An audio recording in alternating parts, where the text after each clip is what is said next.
Hello, everyone, and welcome to the Film Box Podcast, a movie podcast where each week we reach onto our shelves and revisit the films we own on physical media, whether it's a classic we've watched countless times or a hidden gem we're seeing for the very first time.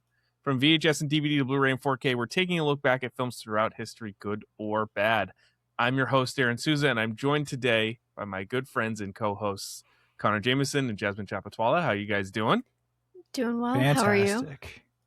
Doing great. And today we are taking a look back at Moneyball from 2011. Let's get into it. And I need all of you to stop what you're doing and listen. Come on, everybody. Here we go. It's 106 miles to Chicago. We got a full tank of gas, half a pack of cigarettes. It's dark, and we're wearing sunglasses. Hit it. Hello, boys! I'm back!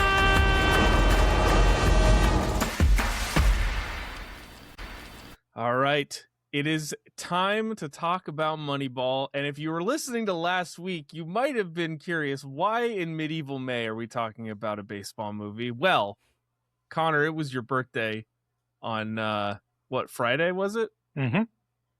And we gave you a choice, your pick, whatever you wanted to do for your birthday. You chose Moneyball. Why? Why Moneyball?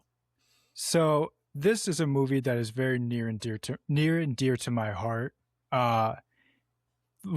Short story is I work in data analytics and I've always loved baseball. And this is a movie about literally the marriage of both of those. Data analytics within baseball. Yeah. So it's literally just like a movie made for me.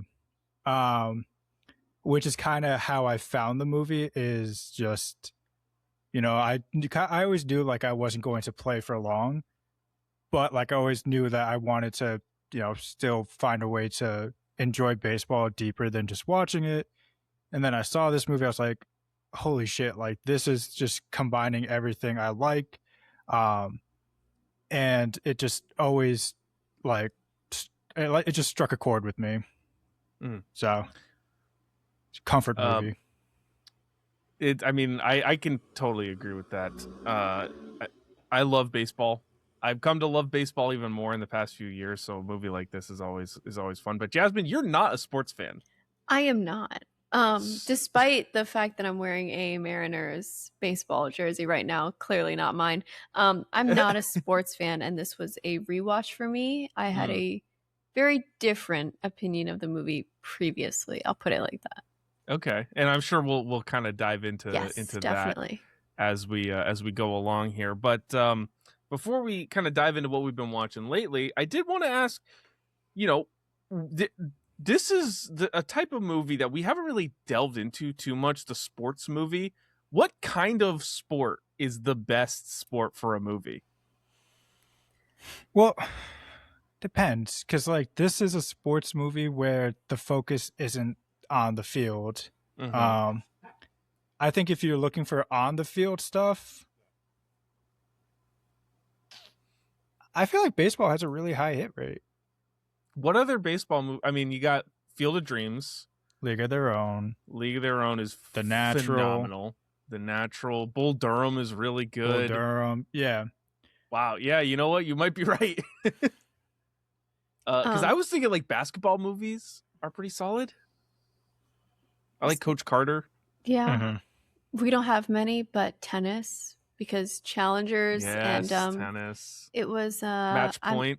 Woody Allen Battle of the movie. Sexes. Match Point. There's Wimbledon. also one with Emma Stone and Steve Battle Carell. of the Sexes. Yes, that one. I liked that one too.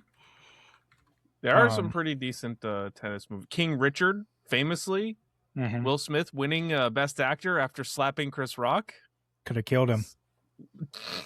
Love to see it. So there's it's like a maybe one day we'll do a sports movie month where we just kind of dive into a bunch of movies about different sports. I mean, we did Challengers on the podcast when it came out. We did a draft, a sports movie draft as well. Draft night. Yeah. So there's definitely a lot of potential. But we're talking about Moneyball today. But before we dive in, we got to talk about what we've been watching lately. So, Jasmine, you'll kick us off. So last Sunday, I rewatched Mulholland Drive because I know we're coming up on the 25-year anniversary, and I wanted to rewatch it and be like, do I get it? I think I finally feel like I get it. Nice. Took about 6 washes, but I'm there. As with many David Lynch films. I mean, you can't fault the guy, and it's considered one of the best of the 21st century. So I feel like it's usually in people's top 1 or 2. So it's like, there has to be a reason for this. I must be missing something here. Anyways, I saw the Billie Eilish movie, Hit Me Hard and Soft, the tour live in 3D because it was directed by James Cameron. Crazy. Yeah. And the fact that is the only non-Avatar movie that he's directed in the 21st century is just obscene. But the thing is, he's in it quite a bit. He has a decent amount of screen time, and every time he was, I was like, nobody else in this theater is appreciating the fact that James Cameron is up there just being like, hey Billy, like, how do we want to angle the camera for this? And I'm like, this is wild. This is ridiculous. Yeah. And then right after that, like not even 10 minutes after that, I saw The Sheep Detectives. Great movie. I've been hearing very good things. My expectations were very low. Yet, no, same. I was literally making fun of the poster every time I went into my local theater. I'm like, this is stupid looking movie. Guess not. Yeah, I saw Mortal Kombat 2. Leave it at that. And then Moneyball. Fantastic. Yeah. All right. Well, do you have anything to drink? I do. I have my Gatorade electrolytes. Nice. Frost. Yeah, I'll crack it, but I don't think it'll do anything. Well, that was pretty good. Not bad. That was pretty good. All right. Well, I have seen 4 movies since we last recorded. Starting off with on May the 4th, I watched Star Wars: The Force Awakens. I hadn't seen it in a long time. I figured why not. Boy. It was fine. Then I watched the original Star Wars, which is the greatest movie ever made. This is just a masterpiece. Well, I was out and about a couple days, but then I got a chance to see Send Help. Finally, it's dropped on Disney Plus. Yes. I liked it.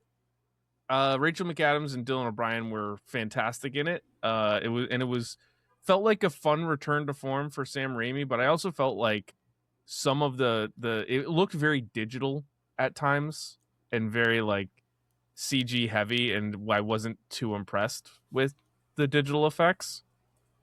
Fair. I don't know if it was just a particular style they were going for, but it was very obvious, and I wasn't a big fan. But otherwise, I thought the movie was pretty solid. And then I watched Moneyball, and you can't talk about baseball without cracking open a nice blue moon. So that's what I'm going to be doing. Shout them out. No orange slice though. Well, I mean, it's a can. Just shove it in there. When there's a will, there's a way. Yeah. Connor, go ahead.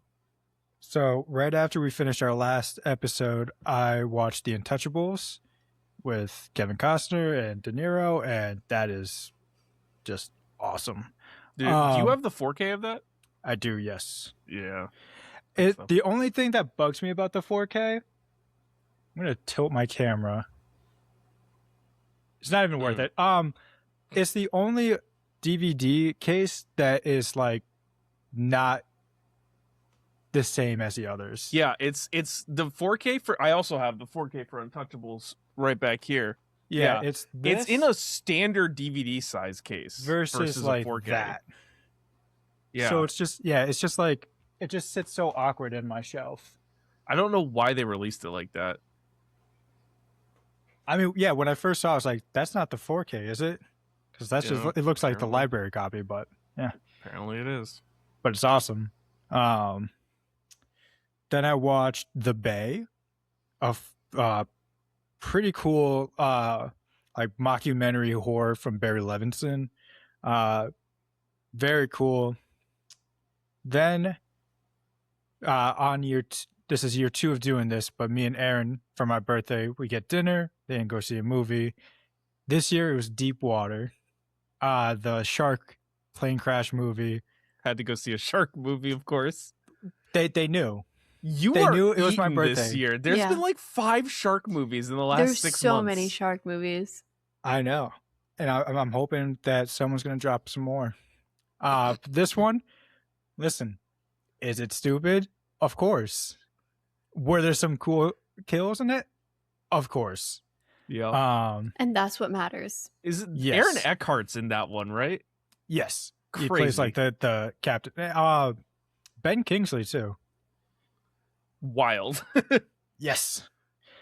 But yeah, it was fun. Then I watched Moneyball, and then today I watched Remarkably Bright Creatures. What a fucking banger that was! I've never heard of this movie. It just came out on Friday. It's based off the okay. book with Sally Fields and Louis Pullman, and fuck yeah.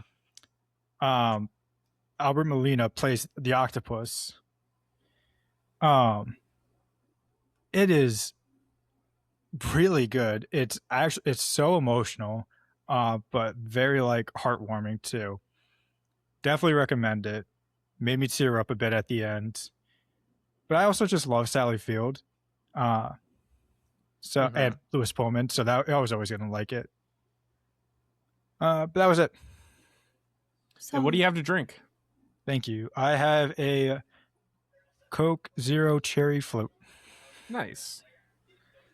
All right, well, let's dive into to Moneyball, shall we? So I gotta ask, have you seen this movie before?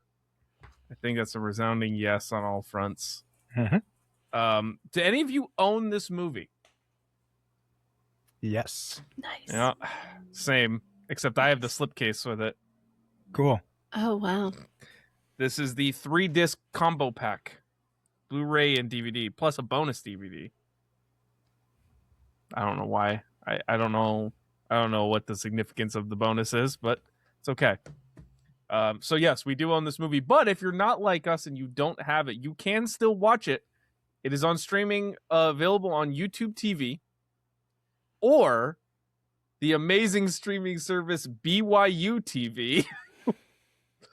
Which, if you attend Brigham Young University, you're in luck. I don't know why they have a streaming service, but they do. Maybe to stream movies that are like specifically okay. You know what? They are weird there. Yeah. Maybe it's like, listen, these won't these aren't sinful movies. You can Yeah. watch these. My favorite TikToks are the TikToks of people going to BYU and asking students about, like, what's the craziest thing you've ever done? And it's like, I had a soda. It's like, Yeah. wow, Oh, dude. It's like, I like the ones too where they're like, would you rather kill a puppy or drink caffeine? Yeah. And they're like, is it my dog or just a random dog? Right. Yeah. Or like, would you have, most of the time they literally choose the puppy. That's the worst Yeah. part. Yeah. would you rather that's have exactly- $1 million or 5 minutes with Joseph Smith? And they're like, I gotta go with Joseph Smith. It's Yeah, like, you're they're like, fucking come on. dumb. Sorry. Yeah. Now that we've alienated the entire, what is it? They're Mormons there? Mormons. I don't even know. Yeah, Mormons. Well, But listen, the Mormons, they've got some cool stuff. They have a whole reality show. Technically, two. There's the I've Housewives of watched Salt it. Lake City. A lot of them are Mormons. Mhm. And then there's also, Secret Lives of Lives. Mormon Wives. Yeah. And we They're- may they're a eventually get mess. her Bachelorette season. We don't know. It's in the Yeah. archives. And soda, the dirty sodas came from them. Mm-hmm. That the best thing that Utah has ever done is put coffee creamer and soda. Yeah. Actually, one of the housewives is called the Queen of Sundance. Come on. That's Actually, pretty, that's solid. And she's Mormon. All right. You got a little bit going for you, Mormons. I'm just trying to make sure we don't alienate the Mormons. I mean, fair. Okay, well, let's talk about Moneyball. So, if you're unfamiliar with this movie This is a 2011 American biographical sports drama film directed by Bennett Miller, who directed movies like Capote and Foxcatcher and hasn't done anything since. It's really weird. He just kind of stopped Kind of a directing. shame. Yeah, he had a very good run and then was like, that's it. Written by Steve Zalian. I don't know if I pronounced that right, but also wrote some movies such as Schindler's List. You might have heard of that one. Gangs of New York, The Girl with the Dragon Tattoo, The Irishman, some pretty solid movies, and also a movie called A Civil Action, which is Robert Duvall and oh god, Civil Action. Oh man, this is embarrassing. John Travolta, that's his name, and William H. Macy, John Lithgow, Tony Shalhoub. It's a good movie. It's a legal drama, and it was filmed in Central Mass, like right near my hometown. So I have to call that out. Also written by Aaron Sorkin. So if you don't know Aaron Sorkin, A Few Good Men, you might have heard of that one. If not, The Social Network, definitely heard of that one. The American President, he's directing The Social Reckoning from this year. Fan of Sorkin? Yeah. Yeah, there's some things I'm not the biggest fan of, specifically with this movie that he did, but we'll get into it. Yeah, there's some there's one particular section that we are definitely going to talk about, Connor, and we'd like totally have Jasmine like glossy eyed, like just totally over her just head. Take the headphones off. Yeah, That's totally fine. it's okay. Film some TikToks. You might find it interesting. But I don't know. Aaron Sorkin is like very talented writer and less esteemed as a director. But Yeah. he He worked on The Sopranos, right? you know, I good believe question. Let's that's see. how I think I know him. West Wing, The Newsroom. I don't see The Sopranos, Oh. but well, hold on. No, Never no mind then. Sopranos. He must have written a book on The Sopranos. I feel Oh, like Maybe. I've heard his name synonymous with it in some way. I could be wrong. Maybe. I don't know. Anyways, The story of this movie was by Stan Shervin, who, if you don't know who Stan Shervin is, well, he's contributed with writing Space Warriors, which is a nothing movie, and the Clifford the Big Red Dog 2020 live action film, and that's the only things he's done is those two movies and then the story for Moneyball. So crazy. Cinematography by Wally Pfister, who once again is one of those cinematographers that you don't know who they are, but you definitely know their work. He's done a lot with Chris Nolan. Insomnia, Batman Begins, The Dark Knight, Inception, Dark Knight Rises, Memento, and The Prestige. All shot by Wally Pfister, including a whole host of other things. After The Dark Knight Rises, he said, I'm done. I'm retiring. And Nolan started going to like Hoyt Van Hoytema and those guys for his subsequent films. But Pfister was like, I did 8 fucking Nolan movies in a row. I'm done. I'm retiring. I'm out of the game. It's crazy work. Distributed by Sony Pictures. Released September 23rd, 2011 with a runtime of 133 minutes and a budget around $50 million. How much did this movie make at the box office? I know it, so I'm not going to say it. Okay. I'm gonna guess because it's 50 million that I feel like it wasn't super. It's 2011.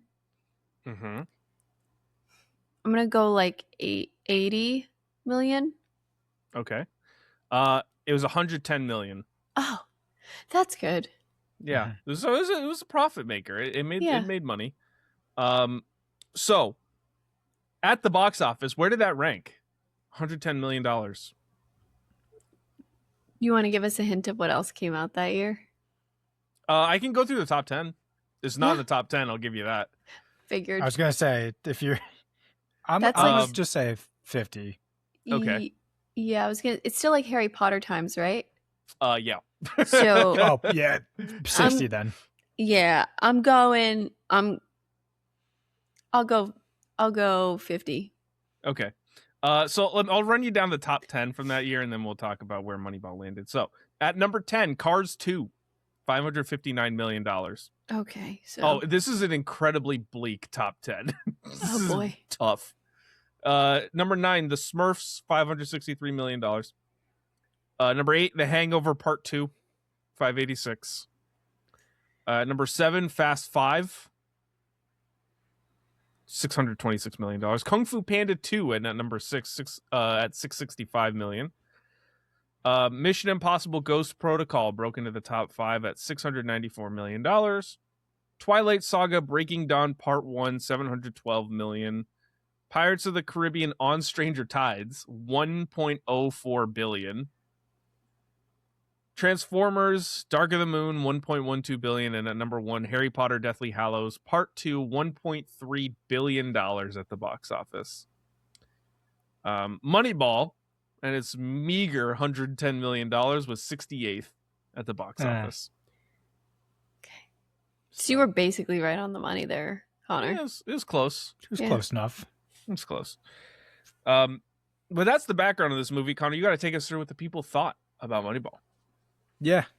I mean, surprisingly, I feel like the national tune on baseball has been waning, but movies about baseball are popping because this was very well received.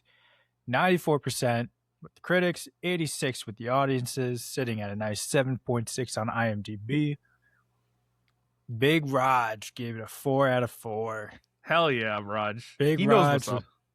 I mean, he was there when it was the pastime of America. So, I just took a snippet from him. He said, in the 2002 season, the nation's lowest salaried Major League Baseball team put together a 20-game win streak, setting a new American League record. The team began the same season with 11 losses in a row. What happened between is the stuff of Moneyball, a smart, intense, and moving film that isn't so much about sports as about the war between intuition and statistics. Not bad. Yes. Sounds good. Yeah. Again, going back to the point of like, it's not really about the baseball and more about the everything going on behind baseball. Yeah. I'm trying to adjust my mic. There we go. I mean, he's kind of on the money too. No pun intended. The Moneyball. The Moneyball of it all. It's. And we'll get into it, but one of my more favorite things about these movies is seeing the behind the scenes, the inner workings of these things. Because, like, and maybe this is why I struggle with, and I haven't seen the Michael Jackson movie yet, so I'll just preface it with that. But for everything that I've seen and heard and read about it, it is like essentially like single scene vignettes paired together with extended music videos from his popular stuff. And it's just, I get this feeling. I was like, why do I want to go see that? Why do I want to see a shot for shot recreation of the Thriller music video when I can just go watch the Thriller music video? Yeah, fair enough. Like, I don't care, you know. So I like seeing I could go watch a bit. The Red Sox are on right now. I could go watch the Red Sox. Oh, they just lost. Damn, they were on right before this. Like, I could just go watch a baseball game. I don't have to like watch a baseball game get recreated. You know, so that's I like being able to see the behind the scenes of it. Yeah. However, oh shit, I wasn't ready. Hold on. There we go. The opposite review. This one is from Ellie Sweisner. And I thought this one was actually really interesting. Not for anything they say, but more of the connection of it. She said, or they say, good movie, but when you look into it is false. Oh, are we getting into this right now? Yeah. Well, no. This is not about that. Okay, good. I personally have a very large problem with this movie. It portrays Art Howe, who is the manager okay. of the team, as pompous, stuck-up person who came from money. That is not true at all. He is actually a very kind, caring person whose character in the movie is not like him at all. Sadly, his portrayal in this movie ended his managing career that was becoming very successful. I think the movie is good if you don't know Art and truly know how good of a man he is. It is quite sad he is portrayed so bad. For this reason only, I refuse to support the movie and give it a good ranking. Yes, I have known Art my whole life, and he is considered family to me. However, I feel everyone should consider how biased the movie is before watching it. He is still upset to this day about the movie. Aw. Yeah, they did. It was like afterwards, it was like, yeah, Art was actually like a real big proponent of what they were trying to do. Mhm. And when you look into the statistics, like, how many games are in an MLB season? It's like 162. 162. I keep wanting to say 152, but so it's 162 games. Scott Hatteberg started 130 games that season. He had like, we're gonna get into this. Yeah, 3.3 WAR. Yeah, But that's good for like a he guy was who getting could not playing throw. time, right? Yeah. So it's a little misleading. Also, I do want to note too with that. I just looked up Art Howe. I have his career up too. Okay, please. Yeah, so his career managing, he stayed within the AL West, which I guess back then Houston wasn't with them, but up until the A's took him on, he wasn't that great he didn't have a good track record. Yeah. Then 2000, first place, 91 wins, 01, 102, 2002, 103. Then he leaves, goes to the Mets. 03, it's 66 wins, last place. Next year, 71 wins, fourth place. Then he's done. He's just like an assistant coach. Moneyball did not kill this man's career. Yeah, his final year as a manager was in 2004. Yeah. Many years before this movie came out. His final year as a coach in baseball, just not even a manager, but just a coach in general, was 08. Yeah. Which is 3 years before this movie comes out. Funny enough, with Ron Washington, who is in the movie. Yeah. Not the actual one, but he's the character, the fielding coach. So it is kind of funny thinking that like Art's kids wrote this. Yeah, right. I've known Art my whole life. He was an amazing man and amazing coach. How dare they portray him? This movie ruined his career, and he wasn't even coaching by the time this movie came out. It's all right. Okay, well, why don't we, Connor? Why don't you bring us through this, the plot of this movie, and then we can dive into what we liked. Yes. So, the 2001 Oakland A's season ends by losing in 5 games to the Yankees in the American League Division Series. General manager Billy Beane goes to owner Steven Schott for a bigger budget, but is told they can't spend more in order to retain 3 key free agents, Jason Giambi, Johnny Damon, and Jason Isringhausen, who all leave for richer teams. Billy clashes with scouts over the best way to replace them. He heads to Cleveland to try to trade for outfielder Kareem Garcia, but quiet advisor Peter Brand shuts it down, which prompts Billy to hire him away from Cleveland after they discuss his new age thoughts on team building. Together, they focus on sabermetrics, an unconventional scouting method with an emphasis on analytics, and focus on on-base percentage over other skills, leading them to sign undervalued players like old veteran David Justice, submariner Chad Bradford, and injured catcher Scott Hatteberg, against the wisdom of the scouts. Beane's resistance against scouting comes from scouts overvaluing him when he was drafted, leading to his playing career fizzling out instead of taking a Stanford scholarship. Their 2002 season starts poor as manager Art Howe and Billy clash over how the lineup should be constructed, and Billy's moves and career come into question.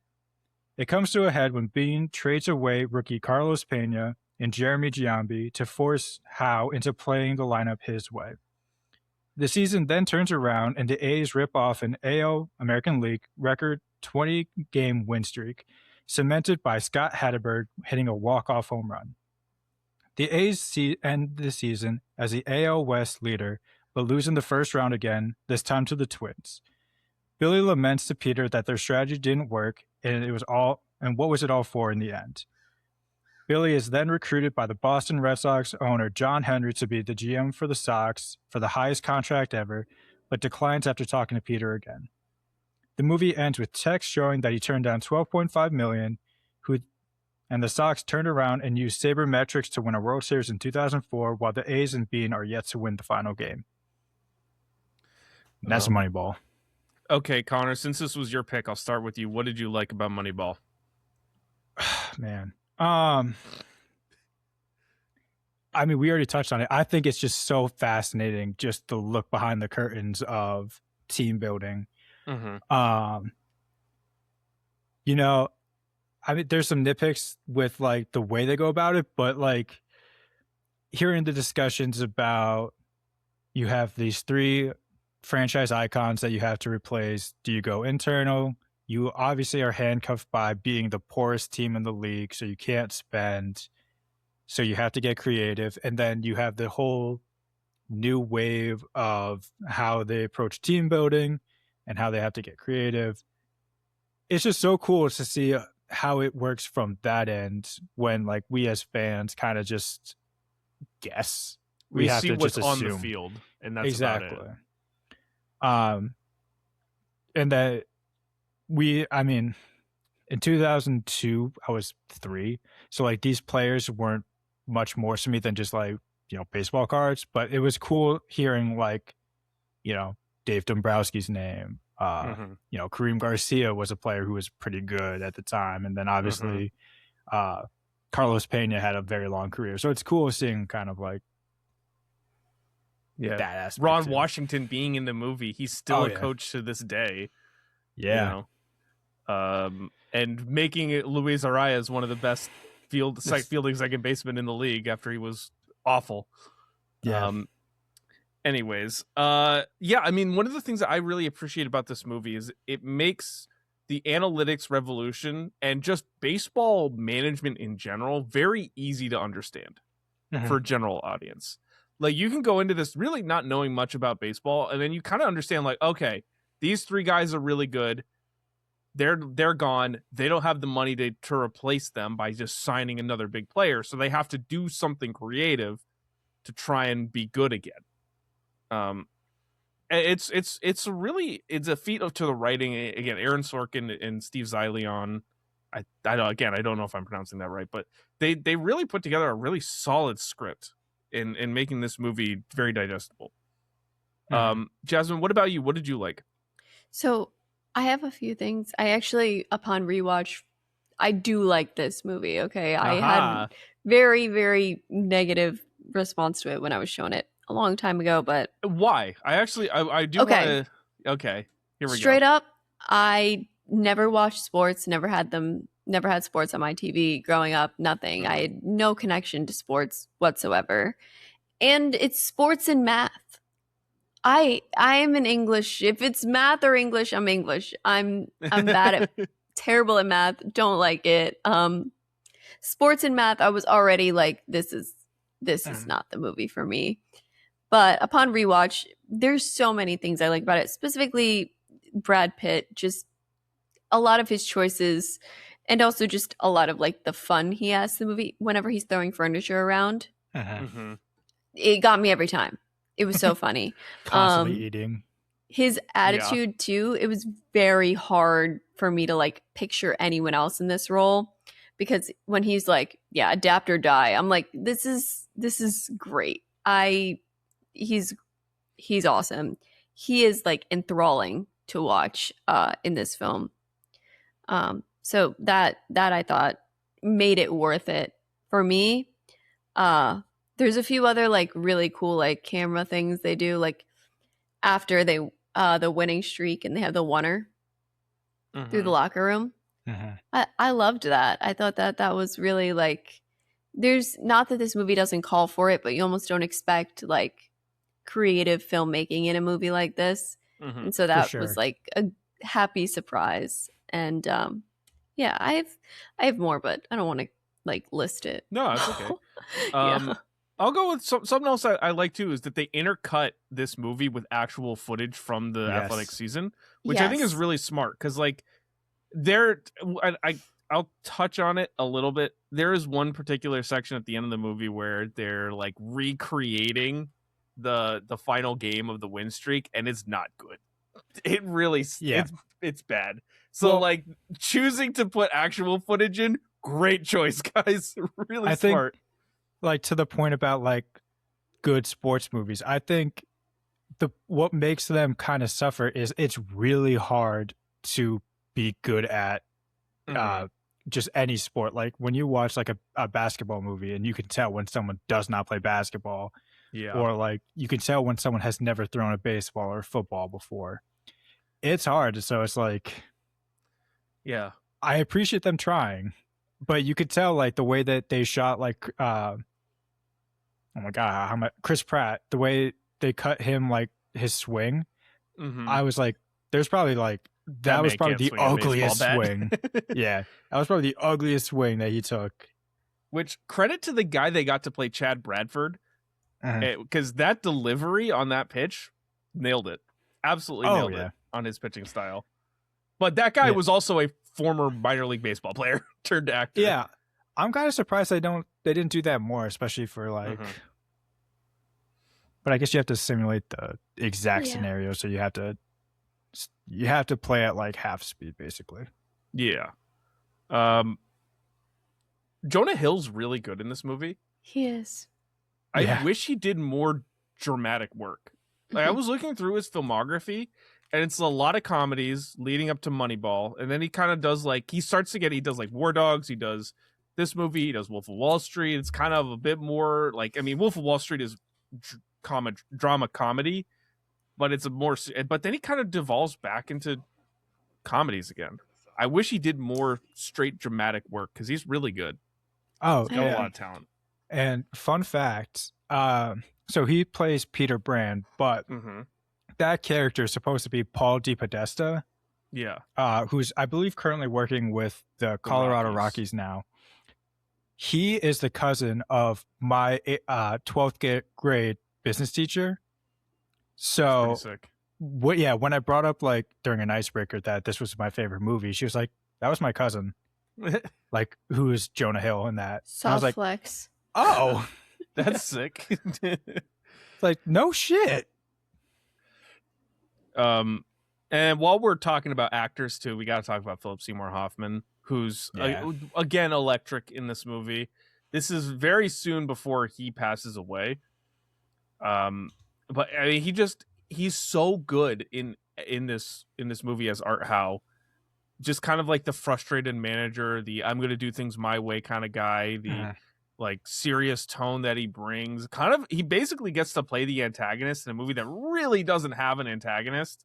If you look at the actual story, I guess the antagonist of the actual Moneyball story is the fact that they don't have money. Yeah. It's the real is Steven Schott, but it's played to be old school baseball as the antagonist. And he just really nails it. And then Chris Pratt as well. This is like before his career really takes off. Chris Pratt is very good in this movie. Yeah. I always like Body seeing H. performances from those guys who Ticket are like machine. they're before they get their shtick. Yeah. They kind of turn into who they are today. Like, you know, early career stuff is always fun. Yeah. I'm a like huge Parks and Rec fan. So whenever I like go and rewatch it and I see Chris Pratt, I'm always genuinely shocked. I'm like, I can't believe this guy is in this It's like sitcom series. It's always so funny too, because you see him in like the first however many seasons, and he's kind of like the chubby guy, and then you see exactly when he gets cast as for the MCU, and he just gets ripped, and it's like, Yep. all right. They write it off so easily too. They're It's like, like oh just- yeah, I just stopped drinking beer. I'm like, oh, and you got highlights in your tan, and okay, that's You just that's got what super happens. hot now. Yeah. I wish he would go back to doing stuff like either dramatic work like this or just more comedy stuff, because he's tried to become like the next Mark Wahlberg type where he's like an action star. It's just not him. It's No. really like the reason Star-Lord works is because Star-Lord's very funny. Yep. And he's just not it. Like Mercy this year was awful. It's terrible. Yeah. There's like just a brand of actor that just really wants to be a cop or Mm. like a soldier. Mm-hmm. And it's just Yeah. like what they just turn into. And it's just not fun. Yeah. It's a good way to put it. Connor, what else did you like? The score Yes. is Michael so Dana. iconic. Yeah. That it's like it just is synonymous now with this movie. It'll pop up in TikToks and I already know exactly what they're trying to convey just based off like the themes of the movie. Mm-hmm. But I also like how they use it too, and I also specifically like how much they just let the movie be silent and let people talk and like let the game sounds kind of speak for themselves. Mm-hmm. I thought it was just really pleasant to listen to. Totally agree. On that front too, or not really on that front, but one of the other things that I like too is Billy Bean as a character. They portray him as like he's honestly not really a likable guy. Mm-mm. He's kind of an asshole. He's very distant from the players. He's very combative. He's not a people person. He can't really talk to people. So it's like, why do I like this guy? Kind of energy. But then you keep finding yourself rooting for the A's and for this team, and they never give him that real hero moment, except when he's talking about baseball. Then it's like, oh, this is why this guy is here. This is why this guy knows what he's doing, because he's super smart. But like, you know, his motivational speeches not effective at all. The way he interacts with players not good. But Yeah. I don't know. I just find that touch really interesting. Yeah. I have one last thing I want to mention. I do Okay. think the daughter is genuinely precious. Mhm. She is so sweet, and I like that the movie kind of surprises you with that because, as someone who knows absolutely nothing, all of a sudden he's like, yeah, no, I have a daughter. And then the next scene shows the relationship with the daughter. You almost expect it to be a little, strained. It is, but it's not. Mhm. And I really appreciate like the chemistry between the two of them. It felt like that was like a real father-daughter relationship and very, very sweet and touching. So I like that. And obviously she's like the emotional anchor. And I think that works for it. I think it works really well, especially when you get to the end. Mhm. Beautiful, beautiful moment. Yeah. Let's see, what else do I? Oh, just the entire middle of the movie when they actually start playing baseball and the Yeah. season starts, and then you get like, oh, they're not doing well, and there's some conflict, and Hatterberg's still not in the lineup, and then all of a sudden it's like we're trading guys away, we're getting rid of Yeah. teams, and all of that stuff, and then they start winning. It's all good. It's really thrilling. Connor, what else did you have? Going back to the stuff we've already said, I just like how you see into the interpersonal relationships of everyone, like Billy and the scouts, Billy and Art, the players, and then just how he talks to like the other GMs too. I thought it was a funny quirk, but it's just fascinating to see like all those different relationships, how they play out. We experienced it this year. I mean, our GM and our coach hated each other, and the GM won. Coach got fired. So it's interesting to see like how those conversations probably were happening behind closed doors. But it's just interesting to see. It is. Anything else you want to touch on? Yeah, I just liked the Billy's backstory, kind of how it plays out. Okay. Just how it never. I mean,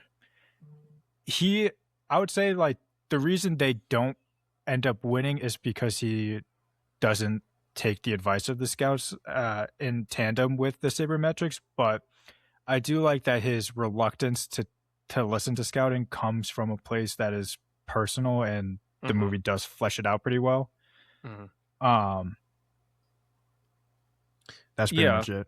No, I mean it's that's true. Oh, another thing that I think too that you're kind of touching on, but I appreciate is for the most part, they get a lot of the facts right with these events of the movie, being that like yes, Billy Beane was a former number 1 overall draft pick who flamed out of the MLB in 3 seasons. Mhm. I have a point on The this. Oakland A's started the season poorly and then started winning and then went on a major winning streak. You know, there's some like actual aspects of this movie that are true. They didn't really. Well, okay, we're gonna get into some of the things that they omitted, but they didn't change a lot. They didn't Yes, they made fabricate anything. right. They didn't fake a lot of stuff. They didn't make it. That's the word I'm really looking for. Like either things were omitted or they were kept fairly accurate to how things were, but they didn't fake it. Yeah. Okay, well, why don't we talk about what doesn't work? And there's a really big thing that Connor and I are going to dive into, but I'm going to save that for the end. Okay. Because I know Connor, we're on the same wavelength of the real big thing about this movie. I'm going to start with because you guys kind of touched on it a little bit in the previous section, but I don't care much for the Billy Beane flashbacks or the daughter stuff. Huh.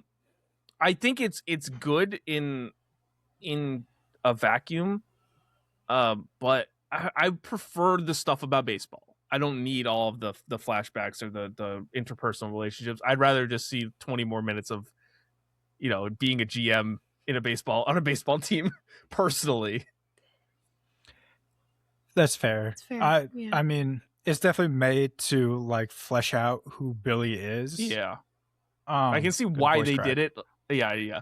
I understand why they did it.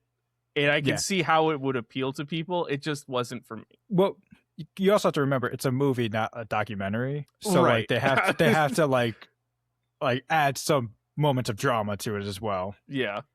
And I would say that the reason why I latched onto that is because I'm not a huge sports person. So that gave me something where I could still like Right. find relatability in the movie in Mhm. some place. But 100%. I get why, like, and I'll talk about this in my hot take, but I get why that doesn't work for someone who's like, a big sports fan. This Show movie me is- the it's GM for you. stuff.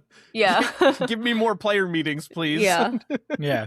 I want to know, did they call a players meeting after loss number 7? Ricardo Rincon, give me more of that. I want to meet Ricardo.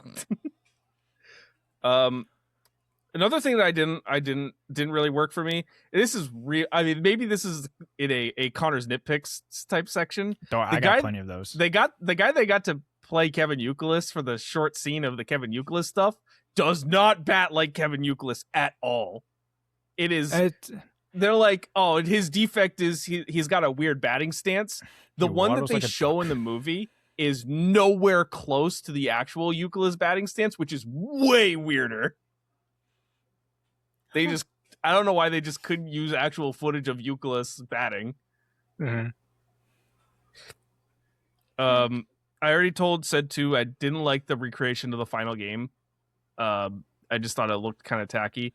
And then the last thing before the big thing for me is John Henry being in the end of this movie. Just in general, he's the Red Sox owner, and I have a personal vendetta against John Henry at the moment. Stuff. I mean, at this time he cared, so it would make Well, sense. At this time, It would make sense that he would spend to try to make the team better. $12.5 million for a GM never would happen today. Not a chance. Give him $3 million and a pack of gum and hope he signs. Well, what happened? It would have happened. They would be like, okay, $12 million. Oh, thank God he didn't take that. We're just going to take the kid like we already have. Yeah, right. Luckily, it worked for them. Yeah. But God. I was like actually angry when he came up on screen. Yeah. Anyways. Well, and this is more of a nitpick. First time I saw him, I was like, okay, that's definitely like Tim Warner or like Larry Lucchino. That's not John Henry. Yeah. Like John Henry has a very like it's like very distinctive look about him. elongated. Exactly. Mm. The others have a more rounded face, but that's a nitpick. Okay, Jasmine, what didn't you like? So I have one thing and then one nitpick. Okay. The main thing that just didn't work for me is like, as a non-sports person, like no previous knowledge, complete sports illiteracy, I found it to be just a bit inaccessible. Luckily, I was watching it with my Connor, who was able to explain certain things to me because he's huge on baseball. So like when they said, like, for example, they go, oh yeah, we need to send someone down. I would literally go, what does that mean? Yeah. I was like, I don't know. And then obviously he explains it to me, and then he's like, I'm like, oh, why can't they have 26 people in the It's just the rule. It's just yeah, I'm like, I don't Just understand this. And he's like, no, it's just like how it is. Like you need to send someone down to the mine. I'm like, oh, okay. So if you have zero sports knowledge like me, it's just a bit inaccessible, which is fine. I would just suggest watching it with someone who can fill in those gaps. Yeah. Because once he That's did, I was like, oh, definitely this is devastating. This is very upsetting. But if you don't know, it's like, okay, he's sent down. Like, does that mean he's being fired? Does that mean is he sitting on the bench? I have zero idea of what that means. But that's yeah. My own Go ahead. Yeah, my only major issue with it was I was like, as someone who has zero knowledge of sports, which I also know that's kind of rare. Most people have at least a little bit. I wouldn't say that. I like the process of like clearing roster spots is not something that like even a casual fan is like. Okay, I all right, understand fair. this. That makes me Like feel they're better. not going to know that. Like, all right, with a baseball team, you got a 40-man roster of eligible people to be called up to the big leagues. But then you can only have 26 people on the active roster, and the other people have to be in the minor leagues, and it's a whole thing. It's a whole thing. But it's the same thing as like, okay, you're not a sports fan, you're going into a sports movie. It's like you go into the last season of Game of Thrones, and you're like, I have no idea what's happening. It's like, of course you don't know. You have no context for what's happening. 100%. So, it's totally understandable. Yeah, and we're not even going to get into the idea of options. Or even just the deeper analytical stuff of like on base percentage and OPS and slugging and I was all sitting this. there like, I can't believe they're trading people in the middle of the season. I'm so confused. Just wait till you hear about the trade deadline. Oh God. Yeah, there was that, and then my only nitpick is that I feel like the movie in some points really dates itself. In a way where I'm like, it plays as comedy, but it's meant to be dramatic and upsetting, and it doesn't work now. I'm talking about when he says to his ex-wife, like, you gave a 12-year-old a cell phone? That's a big deal. That's like almost a joke now. And I feel like in that moment I was like, oh ha, that's funny, because now that's funny. Yeah. Then it would have been very upsetting, and I feel like I would have had a different reaction when that came out, to be like, oh my God, I can't believe she let a 12-year-old get a cell phone. So I just think that in those moments, it just doesn't play emotionally. But that was my only tiny nitpick with it. Otherwise, like, as a non-sports person, I thoroughly did enjoy the film. So I don't have too many bad things, and I know you guys have a big thing, so I'm looking forward to this. Yes, there's a real big thing that's going to blow this movie wide open for you. Yeah, I have one more thing before we get that. Okay. I don't like necessarily how the movie villainizes the scouts.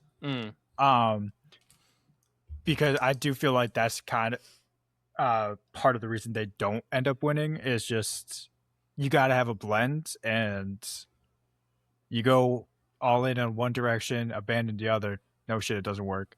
Yeah. But again, you have to have a villain. They chose to make old school baseball the villain. So. Yep. Okay. The big thing. I have it all listed out here, Connor. So I'm gonna run through. We can run through this together.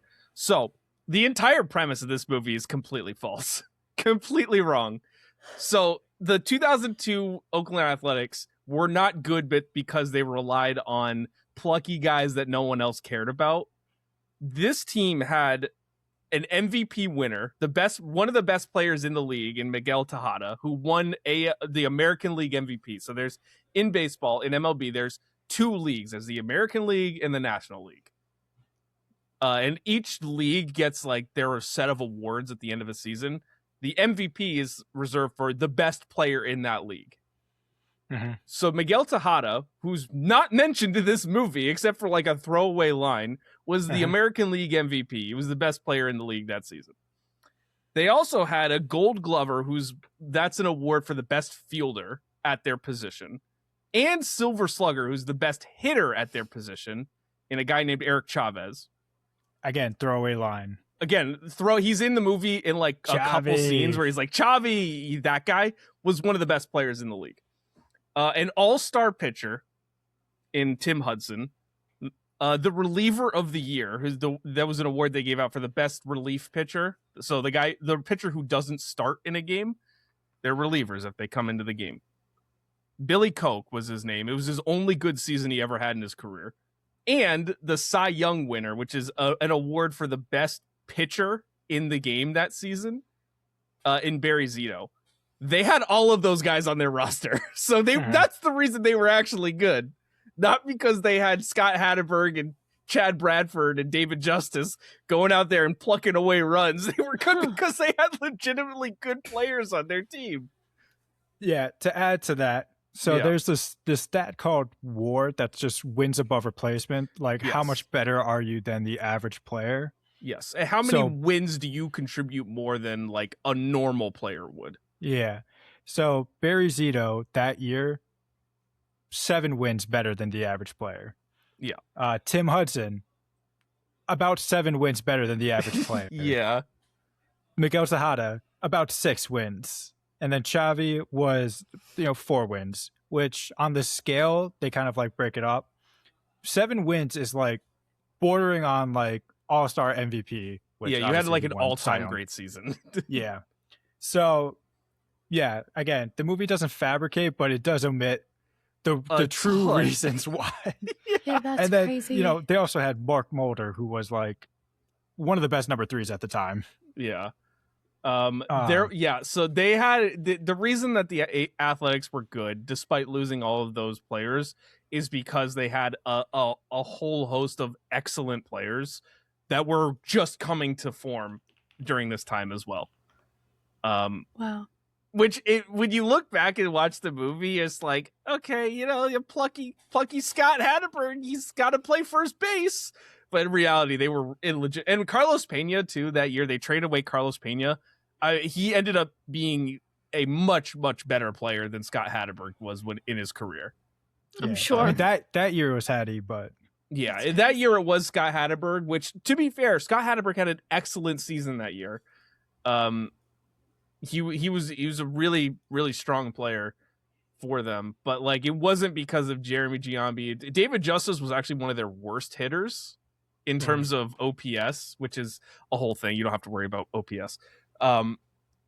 That they had on the team. So it's kind of fun to look at it and be like, yeah, they really made a movie out of this. the whole thing of the movie was way over here. And the reason they had all of these players, because the main premise of the movie is true, that the payroll for the Athletics was nowhere near what the payroll for a team like the Yankees are. So that is true. They had no money. The reason they had all these good players is because they were young. They drafted these guys, so they were on cheap contracts. They hadn't hit their like, we're 26 and we're an all-star and we're going to get paid $100 million yet. They were like, we've been drafted. We're 24. We're on our rookie contract. We're getting paid $5 million. Because all of those guys, except for I think Barry Zito was there for a little bit longer, but like all those guys left pretty quickly after they hit free agency. They left the Athletics because they couldn't pay him. Zito was there until 2006. Yeah. Okay. So even then he was, so it's just kind of funny that like the whole idea of this movie is not totally accurate. It doesn't really change much for like the quality of the movie, but it's fun to look back at it. Yeah. Yeah. Yeah. Do you have any nitpicks? I have a couple nitpicks. Okay. Connor's nitpicks. So, continuing that topic, a poor team is not looking in free agency to solve these holes. They have prospects Yeah. to develop. So you lose Giambi, you have someone who can fill it in. Mm-hmm. It takes 30 minutes to see Philip Seymour Hoffman. That's got to be sooner. Yeah, we need him way earlier. Carlos Pena trade was actually a 3-team deal with the Yankees and the Tigers. You know how cool that would have been to see? Yeah, actually, a scene where they're organizing 3 teams would have been sick. Yeah. Instead, he's like, Dave, I need you to stock my soda machines. Yeah. And that's something I wanted to add to the what works. This movie is insanely quotable. Yeah. I mean, I've said, there's something good, something bad, 50 feet of crap, then there's us so many times. Mm-hmm. But the one I love the most is, it's not even a good line, but it's just the one that I think it's just how Brad Pitt said it. The way he just says, pack your bags, Pete. I just bought you from the Cleveland Indians. It's good stuff. I just say it to myself all the time. I mean, the biggest quote is, how can you not be romantic about baseball? That's the quote of this movie. It is. But there's a lot of good quotes. But the last nitpick, Chad Bradford and Jeremy Giambi were on the 2001 team. They were not signings. Oof. And it's not like they were just like, they were there. They contributed. Jeremy Giambi played over 120 games for them. Where is it? I have their baseball reference page up. Chad Bradford pitched in 35 games, which for a reliever, that's a lot of games. That's par for the course. So can't sneak that one past me. Yeah, no, that's good stuff. Okay, best moments. Oh, do you have more? Well, I also just, because I'm stupid like this, I also just looked into all the trades that they mentioned. So, like, Mark Guthrie for Kareem Garcia would have been a huge fleece for the A's. Because, like, Mark Guthrie had a decent year, but Kareem Garcia, he put up 1.2 WAR. Again, wins above replacement, but he had a much longer career. This is all just going straight over Jasmine's head. Yeah. I can see it. I'm just like, wow, that's really interesting. Like, it's one of those the things you do with a guy. Like, wow, nice. Listen, like, it's adding context to the film for me. Mm-hmm. That context means. Listen, I'm not going to take it with me from here, but I appreciate it. Okay, I'm appreciating the knowledge. All right. It's just like a little note. Like, Billy Beane was good at his job. Yeah. We're also like really nerding out. Like Connor's talking about all this stuff, and I'm like, yeah, 100%. And Bradford was on the team before.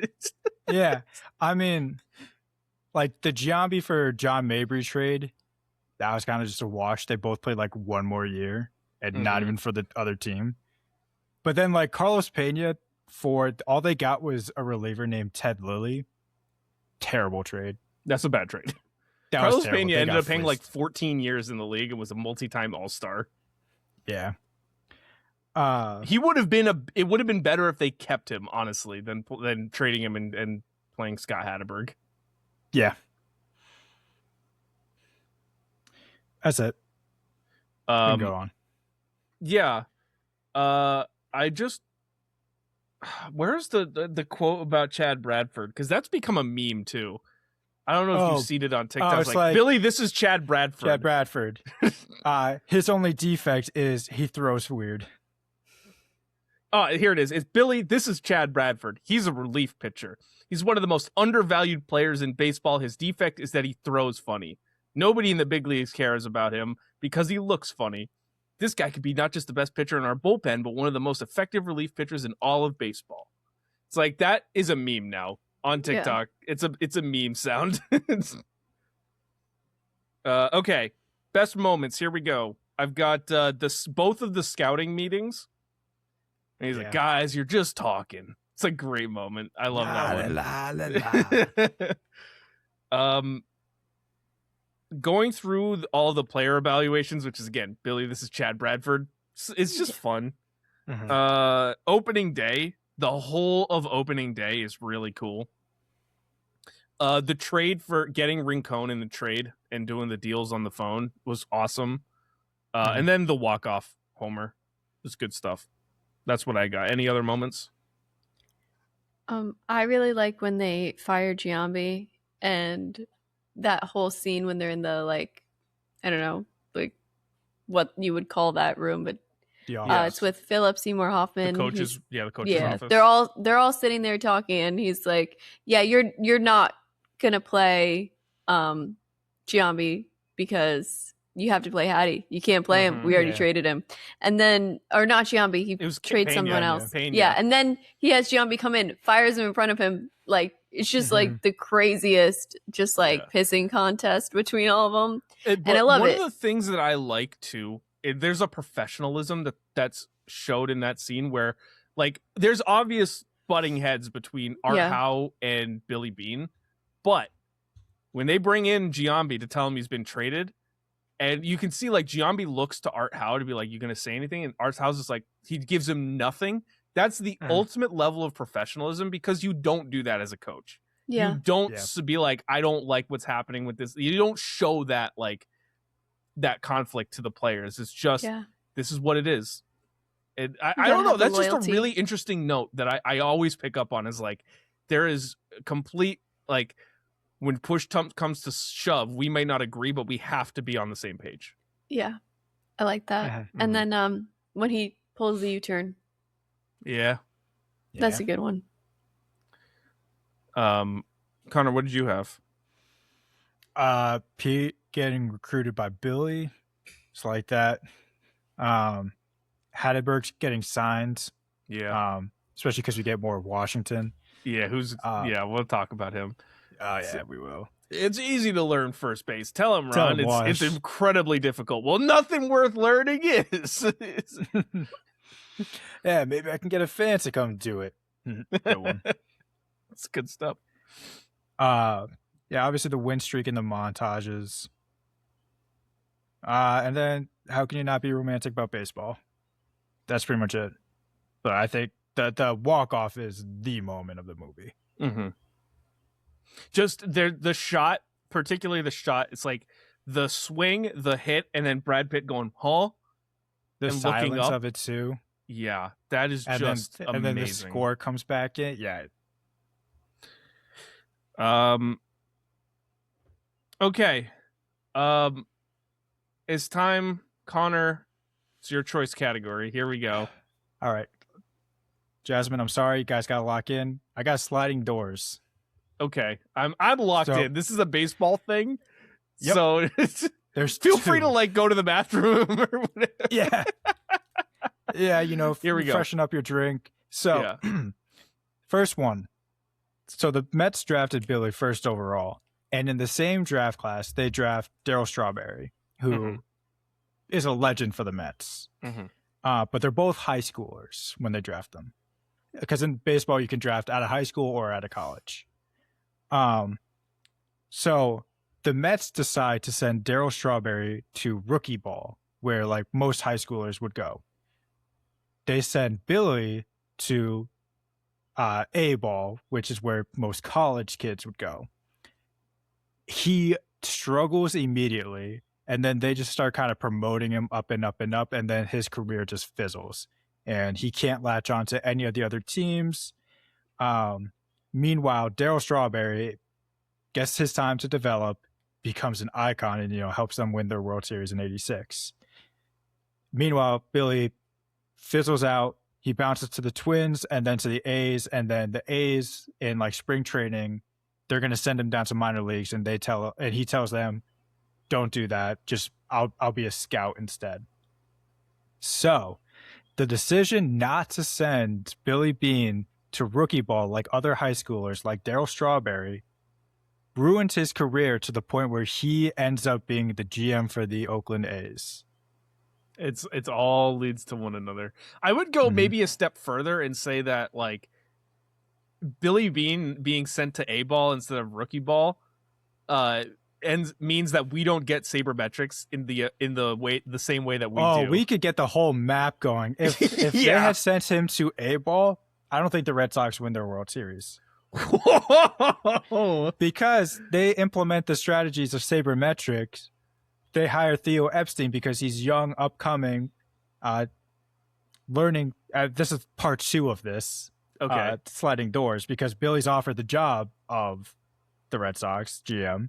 Mm-hmm. He declines, and new team president Larry Lucchino comes from San Diego, brings with him young Theo Epstein, who is now elevated to GM after they I forget the guy's name, but Dan Duquette left, and then their interim they didn't keep him, so they elevate Theo Epstein under the guy with a wave of sabermetrics. 2 years later, they break the curse. If the Mets had just put if the Mets had developed him patiently, the Red Sox do not win in 04 or 07. That's absurd. What a great sliding doors. Thank you. Oh man. Okay. Oscars recap. Let's talk about the Oscars. This is a movie podcast after all. So this movie was nominated for 6 Academy Awards. It won 0, which I think is a bit of a travesty. It was nominated for Best Picture, Best Actor for Brad Pitt, Best Supporting Actor for Jonah Hill, Best Adapted Screenplay, Best Film Editing, and Best Sound Mixing. I contend, at the very least, it maybe should win for Best Adapted Screenplay. That was mine. Yeah. The winner this year was The Descendants, the Alexander Payne film, which is fine, but it's not as good as Moneyball. The others I can see. I mean, best actor. This was the year of The Artist, and Jean Dujardin winning. I mean, Brad Pitt probably. I mean, this is kind of a weak year. It felt like the best year for Brad Pitt to win. I mean, you could even. Who won for supporting? Because supporting actor was Christopher Plummer in Beginners. Could you imagine Jonah Hill's career if he had won for Moneyball? We get a lot more of these dramatic. Exactly. What trajectory is he on? For sure. Maybe he's actually a good person. Oof. Yikes. Any other categories where you think this should have been nominated? I mean, Best Director maybe, but again, this was kind of a weak year overall. This honestly probably could have won Best Picture. Because even at 10 nominees, like, we're getting down to The Help and War Horse getting nominated. It's like, yeah, you know? Mm-hmm. Okay, well, I'm bringing in a category called Paying Homage, which I haven't done in a little bit, but I wanted to throw this out there because, Connor, you brought up this quote earlier of, there are rich teams and there are poor teams, then there's 50 feet of crap, and then there's us. That's a quote from Friends. The one with Ross's new girlfriend from 1995, Jennifer Aniston says, "There's rock bottom, then 50 feet of crap, then me," which was pulled for this movie. Brad Pitt and Jennifer Aniston were also previously married, so you know that was pretty neat. Look at that. Yeah. Okay. Before we get to your choice category, Jasmine, this is the Connor Jameson Award for it. Would this movie be better with a shark in it? Connor, please. So, again, cracking the knuckles. Yes, I think one of the excursions that Brad Pitt and his daughter can go on is to the aquarium, and they could have a nice conversation at the Shark Tank. Okay. That, you know what? That's a good way to pull it in. I like it. At that point, we got to put a producer credit for you there, because this is your movie. It's baseball, analytics, and sharks. Presented by Connor Jameson. This movie was made for you. Yeah, no, very specifically. We don't have to sit here and be like, yeah, we're not the main characters and we are living in Connor Jameson's simulation. Yeah. Okay, Jasmine, your choice category. Okay, mine is Can I convince someone this is a real story? I know it is based on a somewhat true story based on what you told me, but my answer was still no. Because I know that it kind of is, but it's also not. I feel like with the amount of ego and the chain of command, I don't understand how it works. Not that I don't actually understand, but like to try to explain to someone like, hey, no, this is all like how it happened. This is just how baseball is. Yeah, no. I can't convince someone that this is based on a true story, despite it, Interesting. using that as, yeah. I thought that was like an interesting category for this because I'm like, I know it is, but I feel like I couldn't convince someone that it was. Especially, you couldn't convince a non-sports fan for sure. Yeah. Yeah. They would definitely Like, not that's not buy real. it. Yeah. Be like, Math? come on. Come Math on. and sports? Not Come on. synonymous. Okay, so I'm going to merge these next two categories sort of together. So who would make this movie better? I'll start with you guys because then this is going to lead into my hot take as well. So Connor, I'll start with you. Who would make this movie better? So this is painful because, spoiler, this guy's also my heat check. Oh, I didn't do heat check. Do you want to do heat check first or after this? Yeah, let's just run a quick heat check. Okay. Heat check Brent Jennings as Ron Washington. Hell yeah. Incredible. Yeah. I also had Spike Jonze as the husband. Just kind of granola funny that husband. Spike Jonze is in this movie. Yeah. Same the Activision CEO is Steven Schott. Crazy just cameos. I know. I'm scared to say mine now, but it was Arliss Howard who played John W. Henry. Oh, John Henry. Henry. Yeah, no. Yeah, I was like, this guy is awesome. It's a good Hey, it's a good performance, Yeah. but John Henry sucks. So Yeah. He Fair. sucks in real life. Understood. Okay. Who would make this movie better? Connor. Okay. Now, saying that, all the other roles are just so small that like it doesn't matter if I like swap out like Chad Bradford for someone. Yeah, right. However, if we put Delroy Lindo in Oh! as Ron Washington, Okay. imagine that line delivery of That could be Tell fun. him Wash, it's incredibly hard. It's good stuff. It's a great Yeah. it's a real spot on Delroy. No, I like that. Jasmine, what did you have? For like the recasting or just who Yeah, would make well, it better? Yeah, Both. we did who would make this movie better, but if you did a recast, I mean, just go ahead. I tried to do a recast. I'll put it like that. I Okay. recasted Brad Pitt, Philip Seymour Hoffman, and Jonah Hill. Okay. Oh, So for Brad Pitt, I put Chris Pine because I think he's probably the only actor around right now that could hit the asshole charming. Mm. And also, I would believe that he owns a baseball, or not owns, but runs a baseball Manages- team. Is the Yeah, GM of- manages.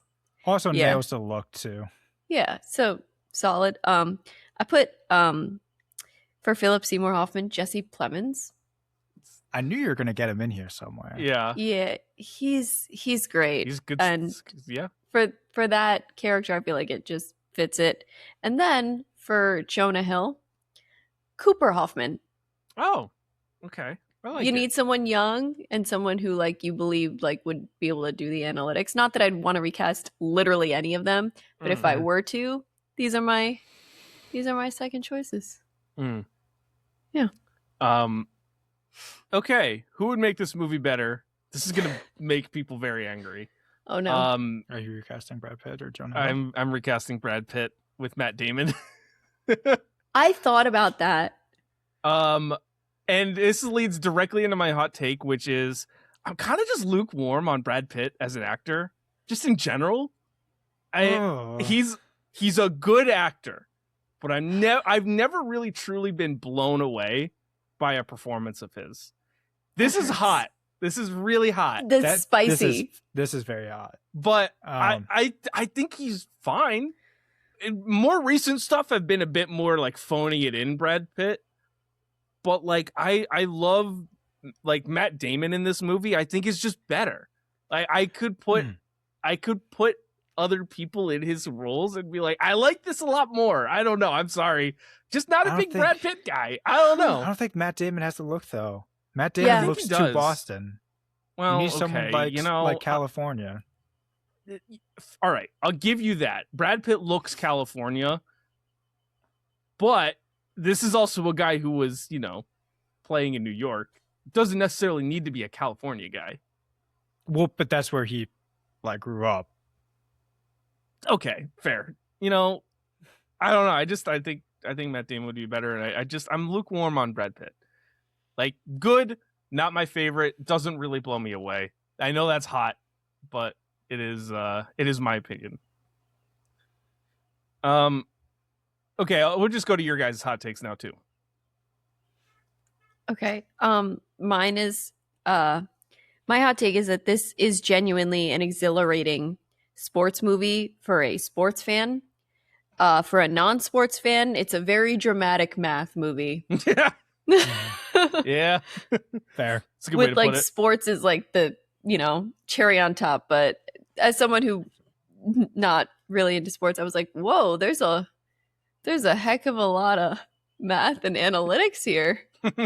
That was the part I could, latch onto better. Mm-hmm. Yeah, because my hot take is that this is the best sports movie, period. And you can completely strip the on-field action, and that doesn't change. Damn. Well, that's the duality of sports, not sports fans. But that validates your point exactly. Yeah. 100%. Oh, that's good stuff. Okay, my choice category here. I've got the origin story. Which character would have the most compelling spinoff? I like the idea of doing a Billy Bean origin story, where it's him being drafted. Said you didn't like that part. In this movie. But take that and put it into its own thing, where it's Billy Bean struggling, like being this heralded high school player, being drafted number 1, but then struggling to live up to expectations, and how you overcome that, and the reality of failure, and the mental toll that these things take on people. And I think that's a really interesting movie. I would watch a spinoff of that. I don't necessarily need it in Moneyball. Give me an hour and 50 minutes of it versus 3 scenes in this movie, and I'm sold. I don't know. I think you get all you need. I mean, I think there's a really interesting story to be told there. I don't know. I mean, I feel like you get all you need out of it. It's just you don't make it about baseball though. Like it's like a movie that's about baseball, but it's really a character study of this guy who's can't live up to the expectations set upon him, and that's where it's interesting. Yeah, I mean, you could even do that. You don't even need to make it about Billy Bean. You could just make that its own fictional thing. Yeah, but then it doesn't fit the category. No, I'm just nitpicking you. Yeah, you're nitpicking He's mad over the Brad Pitt take. Yeah, because it was stupid. Okay, it's never been cooler. How about this? Baseball in a movie. You just said it was the greatest sports movie of all time. Well, yes. On-field baseball, no, it was definitely cooler than Bull Durham. But off-field stuff, yeah. Okay. I'll go with yes. How about math and analytics? Hell yeah. Not even in a movie, just in general. Agreed. Yep. The Oakland Athletics have never been cooler than when they were in 100%. Moneyball. Had to look up if that was a real team. Yeah, that's honestly. Listen, I'm gonna when they have Jacob Wilson and Nick Kurtz playing. It's pretty cool. It's pretty exciting. They're also not in Oakland anymore, so those names mean so much to me. Yeah, they're modern baseball players. Yeah. Oh, that's amazing. Yoenis Cespedes era, that was pretty fun. No, when he had that insane throw from the wall to home plate, that was pretty cool. Sick. That was pretty sick. But no, this is definitely the stretch where they're the coolest. Yeah. Chris Pratt. No. Parks and Rec Okay. and Guardians Yeah, Guardians. or the Lego Movie. Oh, that's a good pull. And my last one is eating a wide range of foods over the course of a movie. No, because he does it so often in his movies, and I love whenever he eats food. And that's like just, I almost wrote that down as just Brad Pitt eating. Yeah. Yeah. Well, because I think the story is he just never knows what to do with his hands in any given scene. So it's just like, just give me something to Give me eat. food and I'll eat it. Yeah. Okay. What prop are you taking home? I want Brad Pitt's dad mug. Oh, It's nice. really cute. It had like the Nice. little hearts and stuff on it. I Yeah. like that one. Nice. Yeah. Connor, what are you taking? I'm going practical. Give me any game worn jersey. Okay. I was going to do something like that, but I didn't want to be like that guy. Well, okay, then give me Art House jacket that he wears, Okay. like Yeah. specifically for game 20, the win Mhm. streak. I went with the 51 player evaluations that Peter Brand puts together for Brad Pitt on his very first day of work. It's like, it's like a reasonable for boss 3. is like, put together 3 player evaluations. This is what you do. And then Peter walks in. He's like, I got 51. No, he goes, I get 47. there's 47. 47, yeah. I don't know why I lied. It's 51. Yeah. I want all 51 of them. Okay. MVP of the movie. I'm going with baseball. Yeah. Baseball comes out the winner. I'll give you that. Yep. I'll go with baseball. Doesn't can you- exist without baseball. How can you not be romantic about baseball? Yeah, it's a beautiful quote. Okay, well, that brings us to the end of our review and our final scores. Connor, I will start with you because this was your choice. Yeah. There it is. It's on my top 4. This is a 5 for me. This is one of my favorite movies of all time. This is a movie that found me at the right time, and it just latched on to me forever. It's such a fantastic story. Something that we didn't even really touch on. I think it's such a good story just about redemption and like second chances. Mm-hmm. Just like for Billy Beane himself, from his playing days in the previous season, and then obviously all the players who the league gave up on that he turned into valuable pieces, even though most of them weren't as valuable as the other guys who carried the load that season. But still, it's such a good story about redemption and second chances. 5 out of 5 for me. This is my comfort movie. Okay, and then I'll go to the other end of the spectrum. Jasmine, what did you think of Moneyball? I still think, a good movie is a good movie. So 4.1. I wanted to go just a little over 4 because I feel like it is obviously like it's a great movie.